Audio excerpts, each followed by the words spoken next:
Hi, I'm Ashley Bullington, and you're watching The Warmup, presented by your local North Texas Geico agents in the Colony, Keller, Arlington, Mound, Plano, and Mesquite.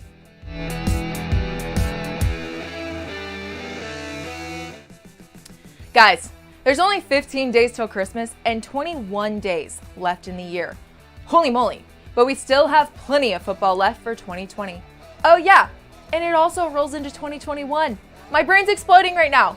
We had some great games last week, and we'll have more great games coming at you this week on our playoff spectacular episode of Inside High School Sports.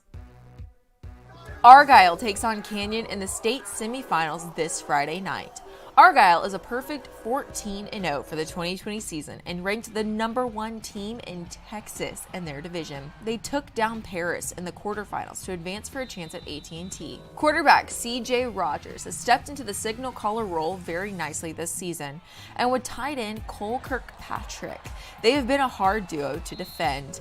Canyon has made the state semis for the first time since 2006, beating Springtown in the quarters last weekend to get to this point.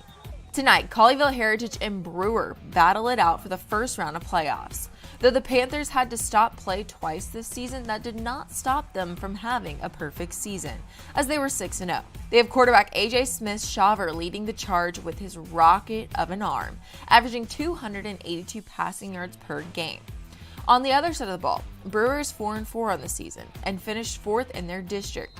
Their bread and butter is their rushing game, as they average over 300 yards on the ground per contest. North Crowley and Byron Nelson are also going head-to-head in the first round of playoffs.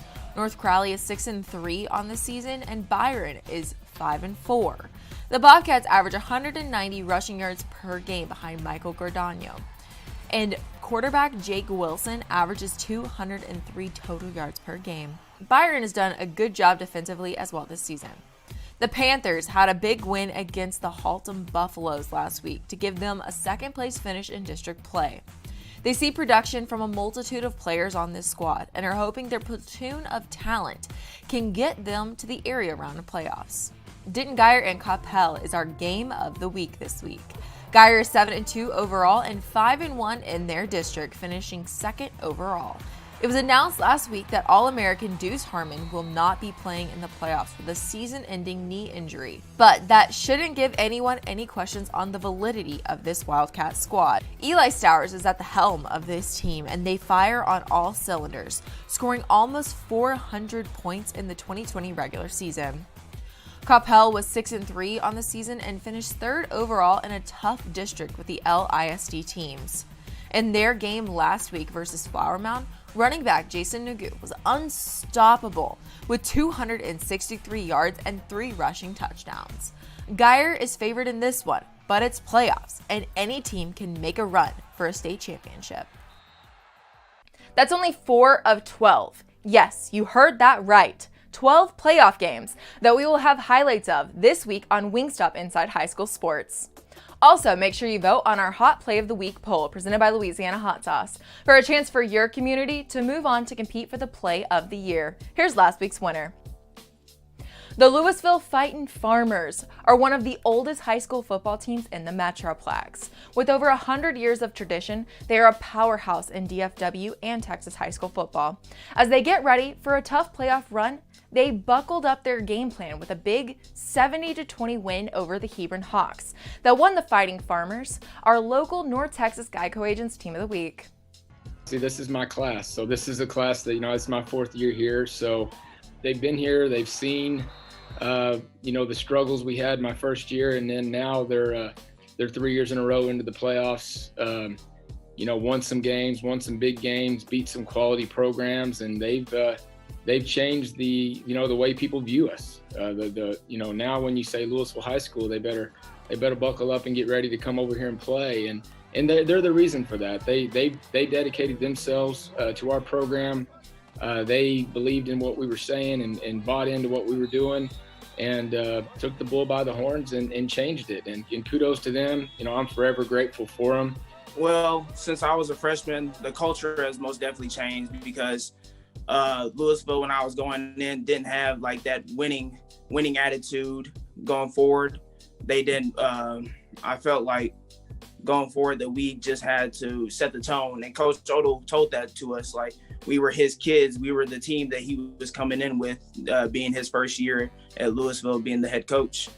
And I just feel over the 4 years that we just grew as a brotherhood and just showed our love for each other, just growing as in the weight room, off the field, and just in the classroom as well, just growing with each other, building a bond that can't be unbroken. It's all about the name. It's all about the Louisville Fighting Farmers. It's all about tradition. I'll say it's really, in Louisville, it's really a community. You're doing it for the people, the alumni that's done it before. You're doing it for all the people that's in the stands watching. You're doing it for the little kids that's looking up to you in the future. And like, it's cool because like being on the field, we go to like student council, we go to middle schools and elementary schools, and they know you.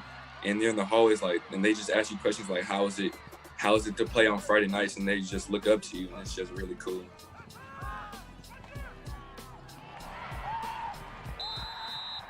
Last week, our GiveMeTheVin.com MVP bobblehead was awarded to Richland CJ Nelson. Here on the Warmup, we'd like to take time to recognize those outside of the events we typically cover on Inside High School Sports. This week, we're going to talk about another Salina team doing big things in 4A, the Lady Bobcats cross-country squad. First off, a big congrats to Adele Clark, who of 121 competitors won the 4A state cross-country meet. Clark ran 11:31.04 that afternoon to capture first at the state championship of her decorated high school career. A finish that highlighted a second-place team finish for the Lady Bobcats. The rest of Clark's teammates soon followed, with senior Lily Green taking 11th place, along with freshman Amy Clark in 17th, sophomore Alex Frick in 21st, and sophomore Logan Brent in 24th. Although no other schools placed its top 5 runners in the race's top 24 overall, the Lady Bobcats were edged by just 6 points in the final team standings. The Lady Bobcats are no stranger to the podium though, having previously captured state titles in cross country in 2000 and 2002, as well as numerous other runner-up team finishes. The program's individual state champions include Lagala Moore in 1987 and Ruth Comancho in 2000 and 2001, select company that Adele Clark is now part of. Congrats to Clark and the Lady Bobcats. Now it's time for everyone's favorite part of the warm-up, the extra point.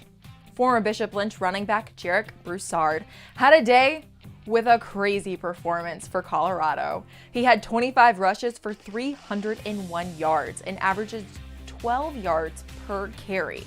This was the first 300-yard game for the Buffaloes since 2002. Y'all all know I like to highlight soccer here on the warm-up, and this is pretty cool. The 4 Denton ISD girls soccer teams have used their game to give back to the community.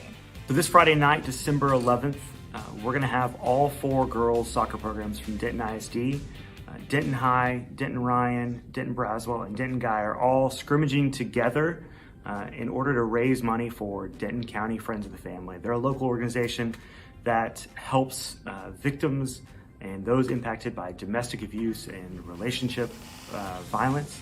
And we're really excited to partner with them. Our girls have been selling shirts to raise money, and then we'll be taking donations at the gate and all night to raise money to give to this organization so that they can help those in need.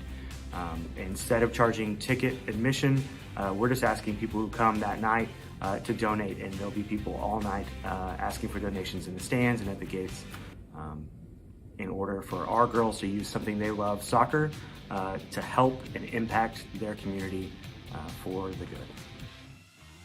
That's all we have for this episode. Follow all of Inside High School Sports social accounts to stay up to date on everything going on in the high school sports scene. We have Facebook, Instagram, Twitter, and YouTube that throughout the week will get you ready for the main event. Wingstop Inside High School Sports on NBC5, Saturday at 6:30 p.m., hosted by Pat Doney. Thanks for watching The Warmup, presented by your local North Texas Geico agents in the Colony, Keller, Arlington, Plano, and Mesquite. To get more information or a quote, go to geico.com/DFW. I'm Ashley Bullington, and I hope you're warmed up for all of the playoff action coming your way on Wingstop Inside High School Sports.